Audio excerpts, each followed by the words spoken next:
नमस्कार मंडळी. एक खूप मोठी आणि आनंदाची बातमी आहे, खास करून अशा कुटुंबांसाठी जी कित्येक वर्षांपासून सरकारी जमिनीवरच्या घरात राहत आहेत.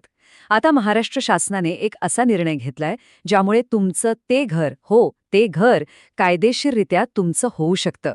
चला तर मग या जबरदस्त योजनेबद्दल सगळं काही अगदी सोप्या भाषेत समजून घेऊया. अनेकांच्या मनात ही धाकधूक असते, नाही का, की अरे आपण इतकी वर्ष ज्या घरात राहतोय त्या घराचं पुढे काय होणार, आपल्या डोक्यावरचं छप्पड राहील की नाही.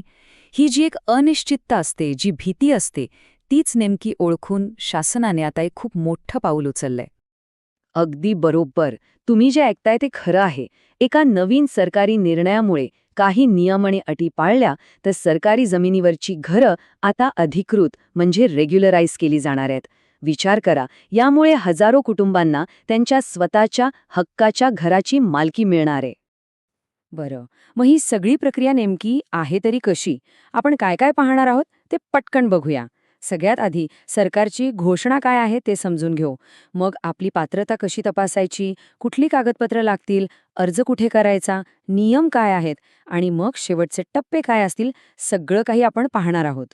चला तर मग सुरू करूया आपल्या पहिल्या मुद्द्यापासून.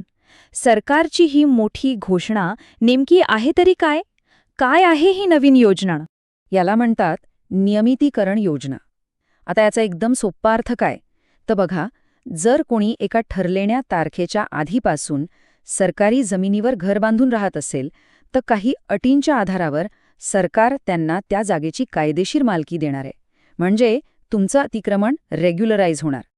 आणि आता येतो सर्वात महत्वाचा भाग, ती तारीख कोणते? तर ही तारीख डोक्यात अगदी पक्की ठेवा. 1 जानेवारी 2011. हो, या योजनेचा फायदा घ्यायचा असेल तर तुमचं घर हे 1 जानेवारी 2011 रोजी किंवा त्याच्या आधीपासून त्या सरकारी जमिनीवर असायलाच पाहिजे. ही अट सगळ्यात महत्वाची आहे. ठीक आहे, तारीख तर कळली, पण फक्त तारीख पुरेशी आहे का? नाही.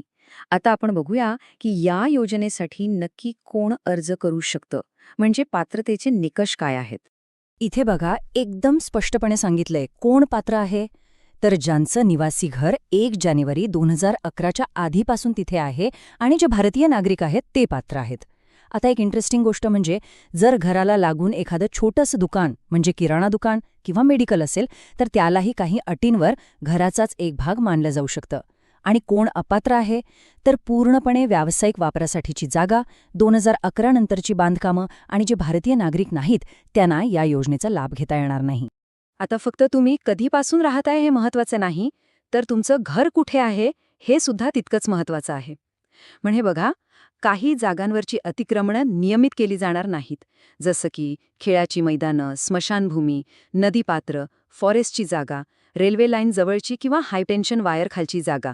अशा जागांवरची घरं कायदेशीर होणार नाहीत, कारण तिथे धोका असतो किंवा ती जागा सार्वजनिक वापरासाठी असते. बरं, समजा तुम्ही पात्र आहात, मग पुढची पायरी काय?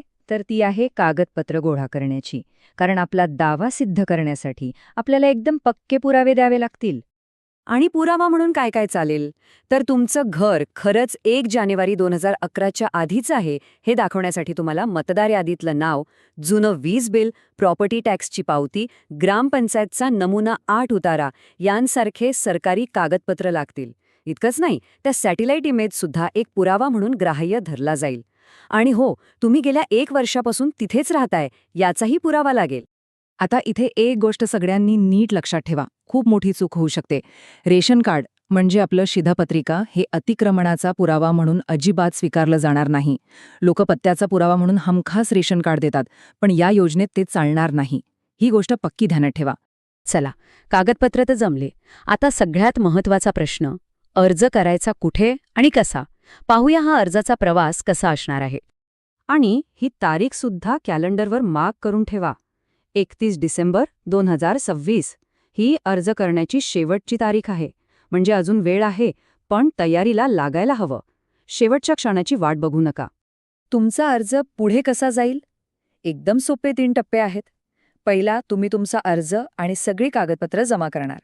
दुसरा, मग अधिकारी त्या अर्जाची कसून तपासणी करतील, सगळं बरोबर आहे की नाही ते बघतील.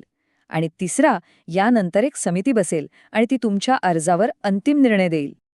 आता ही समिती कोणती असणार हे तुम्ही कुठे राहता यावर ठरतं.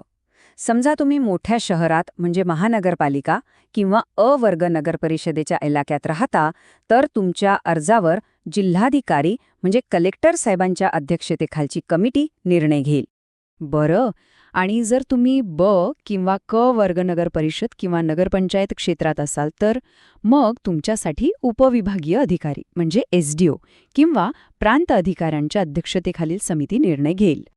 आणि जे लोक ग्रामीण भागात राहतात त्यांच्यासाठी तहसीलदारांच्या अध्यक्षतेखालची समिती अंतिम निर्णय देणार आहे. म्हणजे बघा, प्रत्येक स्तरावर वेगवेगळ्या समित्या आहेत, जेणेकरून प्रक्रिया सोपी आणि वेगवान होईल. ठीक आहे, प्रक्रिया कळली. पण आता जरा बारीक अक्षरात लिहिलेले नियम आणि अटी बघूया, कारण हे माहीत असणं खूप गरजेचं आहे. आता पैशाचं काय? किती खर्च येईल? तर इथे सगळ्यात मोठी खुशखबर आहे, जर तुमचं घर 500 चौरस फुटांपर्यंत असेल तर तुम्हाला एकही रुपया भरायचा नाहीये, ते पूर्णपणे मोफत नियमित होणार आहे. घर थोडं मोठं असेल म्हणजे 501 ते 1500 चौरस फुटांपर्यंत, तर जमिनीच्या बाजारभावाच्या फक्त 10% रक्कम भरावी लागेल. आणि जर तुमच्या घरातला काही भाग व्यावसायिक वापरासाठी असेल तर 25% रक्कम भरावी लागेल. आता ही एक खूप महत्वाची अट आहे. एकदा का तुमची जागा नियमित झाली की पुढची 5 वर्ष तुम्ही ती विकू शकत नाही, भाड्याने देऊ शकत नाही किंवा कोणाच्या नावावर हस्तांतरित करू शकत नाही. आता असा नियम का? कारण ही योजना गरजू लोकांना हक्काचं घर देण्यासाठी आहे, जमिनीचा व्यवहार करण्यासाठी नाही. म्हणून ही 5 वर्षांची अट आहे. आणि हा एक खूप चांगला आणि महत्त्वाचा नियम आहे. ही जी जमीन आहे ती पती आणि पत्नी या दोघांच्या संयुक्त नावाने केली जाईल. यामुळे कौटुंबिक मालकी हक्काला एक प्रकारे प्रोत्साहन मिळतं. चला, आता आपण या प्रक्रियेच्या अगदी शेवटच्या टप्प्यात आलो आहोत. समजा समितीने निर्णय दिला, मग पुढे काय? इथे 2 शक्यता आहेत. जर तुमचा अर्ज मंजूर झाला तर अभिनंदन, तुम्हाला तुमच्या घराचा कायदेशीर हक्क मिळेल.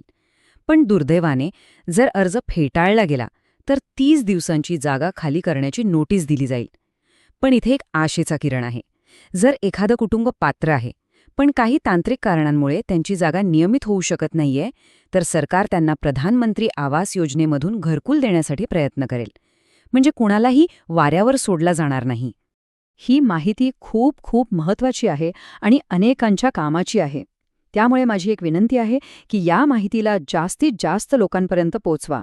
या माहितीपत्रकाला लाईक करा, शेअर करा आणि हो, ग्रीन रुद्राक्ष चॅरिटेबल ट्रस्टच्या चॅनलला सबस्क्राईब करायला अजिबात विसरू नका.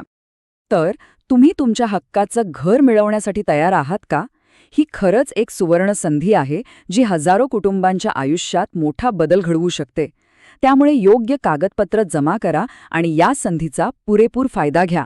या सुंदर आत्मिक प्रवासात माझ्यासोबत केल्याबद्दल तुमचे खूप खूप धन्यवाद. आणि हे ज्ञान आपल्यापर्यंत पोहोचवणाऱ्या ग्रीन रुद्राक्ष चॅरिटेबल ट्रस्टचे पुन्हा एकदा मनपूर्वक आभार. तुमचा दिवस शुभ असो.